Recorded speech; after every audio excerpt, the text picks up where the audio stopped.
Kamakailan lang ay kumalat sa social media ang isang bagong training video ni Kyrie Irving at isang detalye ang agad na napansin ng mga NBA fans. Dahil dito, marami ang naniniwalang maaaring malapit na nating makita ang dating bersyon ni Kyrie na kinatatakutan ng buong liga. Matatandaan na halos isang buong season na wala si Kyrie matapos niyang magtamo ng torn ACL noong 2025. Dahil sa seryosong injury na iyon, hindi siya nakapaglaro sa buong 2025-2026 NBA season at umabot pa sa mahigit 100 sunod-sunod na games ang kanyang hindi paglalaro mula pa noong Marso ng 2025. Habang wala siya sa lineup, kitang-kita ang naging epekto nito sa Dallas Mavericks. Matapos kumpirmahing hindi na makakabalik si Kyrie para sa natitirang bahagi ng season, bumagsak ang koponan at nagtapos lamang sila sa 19 wins at 35 losses.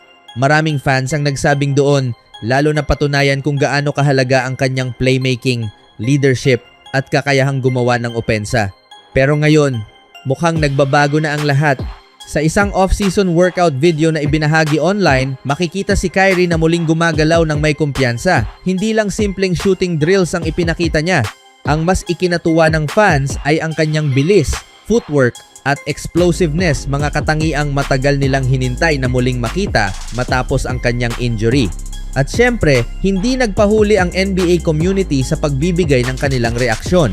May isang fan na nagsabing tapos na para sa buong NBA. Para sa kanya, kung ganito na ulit ang galaw ni Kyrie, malaking problema ito para sa ibang koponan. May isa namang nagsabi na ito na ang magiging bounce back season ni Kyrie, habang may ilan pang naniniwalang maaari na naman siyang maging isa sa pinakamapanganib na guard sa liga.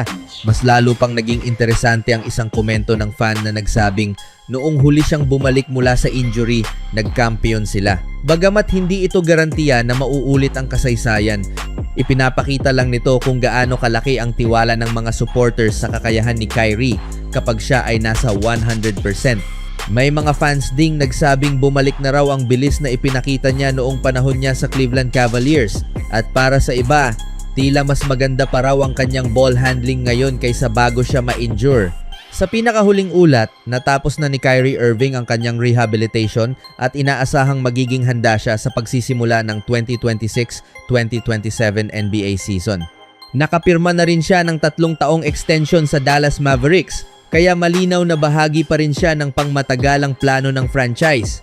Kung tuluyang makabalik si Kyrie sa kanyang dating forma, maraming fans ang naniniwalang magiging napakadelikado ng Mavericks sa susunod na season. Isa sa mga pinakaabangang eksena ay ang magiging tambalan nila ng rising star na si Cooper Flagg.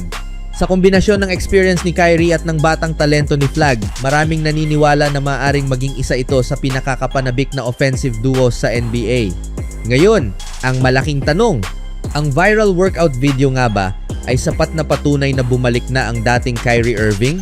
O kailangan muna nating makita ang kanyang performance sa totoong NBA games bago masabing ganap na siyang nakabalik? I-comment ang inyong opinyon. Sa tingin ninyo, kaya bang pangunahan ni Kyrie Irving ang Dallas Mavericks sa isang malalim na playoff run sa susunod na season? At kung healthy siya sa buong taon, hanggang saan kaya ang mararating ng Dallas? Sa ibang balita naman, isang malaking tanong ang muling bumabalot sa Denver Nuggets.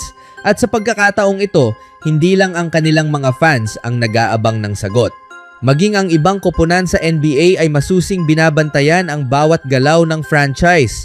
Ang dahilan, muli na namang ipinagpaliban ni Nikola Jokic ang pagpirma sa isang bagong contract extension. Sa unang tingin, maaaring isipin ng marami na wala itong dapat ikabahala.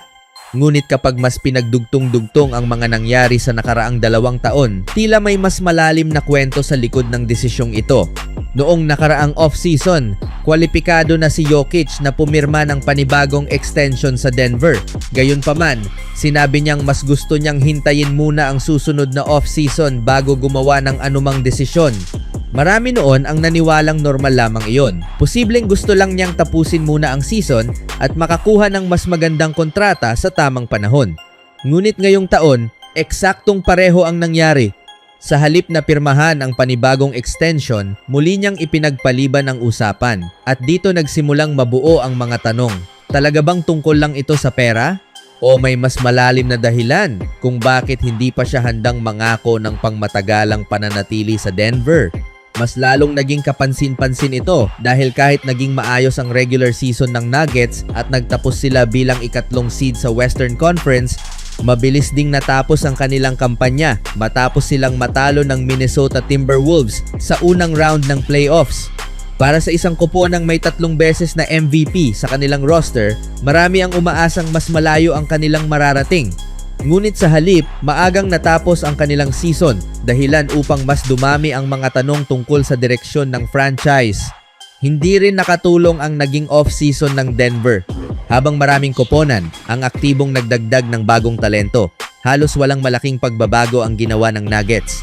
Sa kabila nito, nananatili pa rin silang nasa second apron ng NBA salary cap, isang sitwasyong nagpapahirap sa kanila na magdagdag pa ng mahahalagang piyesa sa roster.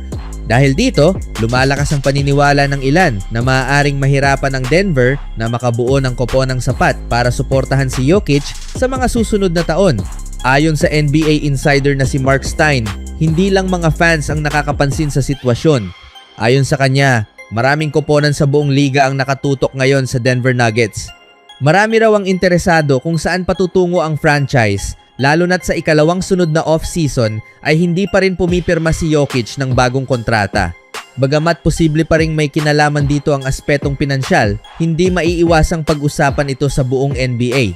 Kapag ang isang superstar ay paulit-ulit na hindi agad nagko-commit sa kanyang koponan, natural lamang na magkaroon ng iba't ibang haka-haka.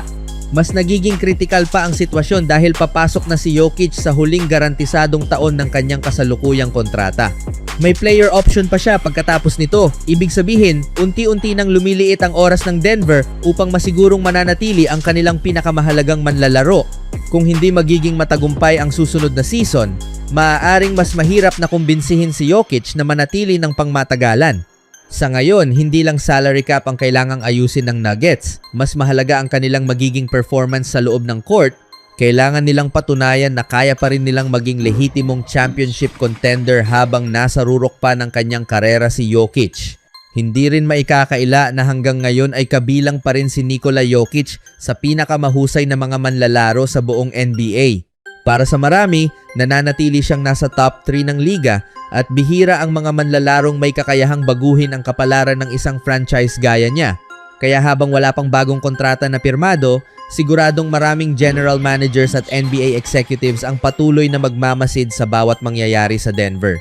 Dahil kung sakaling dumating ang araw na maging available si Nikola Jokic sa market, walang duda na halos buong NBA ang pipila para subukang makuha ang serbisyo ng 3 beses na MVP. Ngayon, ang tanong, sa tingin ba ninyo mananatili pa rin ba si Nikola Jokic sa Denver Nuggets sa pangmatagalan? O ito na ba ang unang senyales na maaaring magbago ang kanyang kinabukasan sa NBA? Ibahagi ang inyong opinyon sa comment section at huwag kalimutang mag-subscribe para sa mas marami pang NBA updates at breaking news.